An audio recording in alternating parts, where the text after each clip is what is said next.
Ashama akkam jirtu hordoftoonni fi kaayyantonni maatiiwwan chaanalii koo baga nagaan deebiftaniif tan kun guyyaa har'a kanas waan isin fayyada jedheetii yaadeen isiniif qo'adhee turfe har'a immoo kan isinitti agarsiisu bakka appilikeeshinoota 60 qophaa isaa bu'ee kan isiniif dalaguutii danda'u aappii ajaa'ibaa wal isin barsiise jechuudha.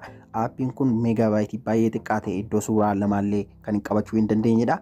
Garuu bilbila keessan irraa iddoo firii isiniif kennu cinatti aappii faayidaa gurguddaa nuuf qaban bilbila keenya irratti guyyaa guyyaatti kan itti fayyadamnuu fi wantoota garaagaraadhaaf kan itti gargaaramnu bakka isaanii bu'ee jechuudha. Hanga viidiyoo editariitti, hanga screen recorderiitti, voice recorderii, amma calculatoriitti illee gadi bu'ee faayidaa kan nuuf qaban hedduu isaanii of keessatti kan qabateetii jirudha jechuudha. Akkasumas illee tolaa waliif bilbiluudhaaf illee kan nu dandeessu wifi call illee kan of keessaatii qabudha jechuudha. Waa baay'ee nu fayyadan egaa of keessatti iddoo tokkotti walitti qabeetii qabatee jira jechuudha. Kanaaf aappii gosa garaagaraa buustanii bilbila keessan irraa iddoo storage fuulii of jalaa gochuu yookiin immoo bilbila keessan rakkisuu jeequu isin barbaachisu aappii kana tokko isaa qabataniinaan bakka appilikeeshinoota 60 qophaa isaa bu'ee isiniif dalaguutii ni danda'a jechuudha. Egaan addana keessatti egaa wantoonni nu fayyaduu danda'an waa baay'eedha isiniin jedheetiin jira.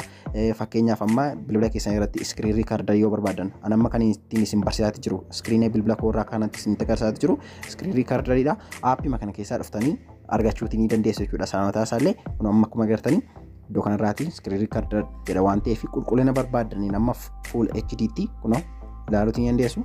Filachuudhaan bilbila keessan irraa riikardii gochuu ni dandeessu. Dabalatas immoo jechuudha kaameraa garaagaraa of keessaa ni qaba. Akkasumas illee fakkeenyaaf security mana keessan illee ittiin eeggachuu yoo barbaadanii kunoo CCTV kaameraa of keessaa waan qabuuf bilbila lama walitti konneektii gochuudhaan gibbii keessan keessatti ni eeggachuu ni dandeessu. Wantoota iccitii ta'an garaagaraa ittiin daawwachuu ni dandeessu jechuudha. Fageenya irra teessanii waa baay'ee of keessaatii qaba akkuma agartanii neetworkii keessan illee speed isaa safaruu illee yoo barbaadanii addana keessatti dhuftanii argachuu ni dandeessu. Koompaasii garaagaraa namoonni barbaadan adduma keessaa dhuftanii argattu jechuudha. Egaan waan baay'ee of keessaatii qaba. Aappiin kun tokko tokkoon isin barsiisuudhaaf yeroo nan ga'u garuu addana keessa seentanii yoo ilaaltan egaa waan baay'ee kan nu fayyaduutti danda'an waa baay'ee of keessaatii qaba jechuudha. Kanaaf egaa buufadhaa itti fayyadamaa hedduu tokko itti gammaduun isiniin jedha.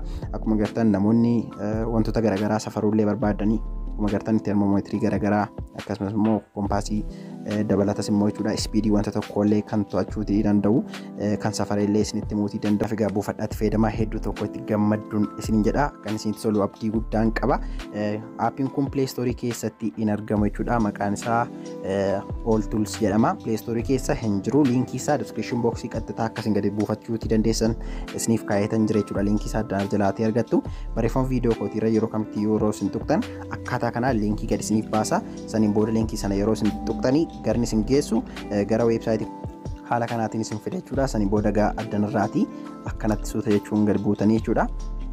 Dhumarraatii mallattoo daawunloodiin jirte jechuudha. Aappii as tuqaa buufadhaa kan jedhu kunoo qaxxitaa addanumarra isiniif ka'a. Al tokkootiif kana tuqnaan bilbila keessanitti gadi isiniif bu'a jechuudha. Kunoo amma bakka daawunlood jedhu kana yeroon tuqetti kunoo daawunloodii naaf ta'aati jira. Ilaaluutii ni dandeessu gubbaa kanarraati. Kunoo notification baarii koorraa illee isinitti agarsiisuutii ni danda'a. Daawunloodii ta'aatii jira jechuudha. Kana egaa eessaan argadha jechuudha. Gara faayil manaajarii kootii keessa dhufee aappii sana APK keessa instaalii gochuutu narraa eegama jechuudha. Kun akkuma agartanii salphaatti instaalii godhachuu ni dandeessu. Kana fakkaata egaa itti fayyadamni isaa hedduu tokko salphaadha. Jalqabaaf yeroo isin keessa seentu addana keessa waan fedha keessan ta'e filachuun itti fayyadamuu ni dandeessu. Free call barbaaddu yoo ta'e namootaaf tolaan bilbiluu yoo barbaadan kunoo addaarraa fayyadamuu ni dandeessu. Waayikii tookii illee ofirraa ni qaba jechuudha. Waayikii tookii kana namoonni baay'een ni beektu jedheetii yaada. Giruuppiidhaan bakka tokkotti jechuudha. Kaffaltii tokko malee namoota baay'ee taatanii kan ittiin haasa'uutii dandeessanidha. Kanallee fayyadamuuf aappii kan biraa isin barbaachisa ture garuu aappii kana keessatti kana hundumaa tajaajila kana hundumaa argachuutii ni dandeessu. Haala neetworkii keessanii speedii isaa akkasumas immoo daayirekshinii isaa wantoota hedduu iddoo kanarraa to'achuutii ni dandeessu jechuudha. Neetworkii keessan humna inni qabu safartanii illee bokkee ga'uu yoo barbaadan kunoo kanallee ilaaluutii ni dandeessu jechuudha.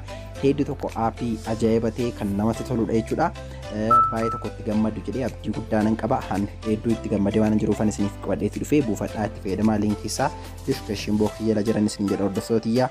Egaan kana hundumaa isin agarsiisuuf yeroo waan nan geenyeefan dhiise malee waa baay'ee kan isin fayyaduu danda'an adda nama keessa jira. Isin immoo yoo buufattan keessa isaa deemuun itti fayyadamtanii ilaaluutii ni dandeessu. Yeroo ta'uun deemnee galagarutti gaan dhagaan naaf turaa isinan jaaladha isinan kabajaa yaada qabdan koomentii irratti naaf barreessuu hin dagatinaa isin jecha baay'ee.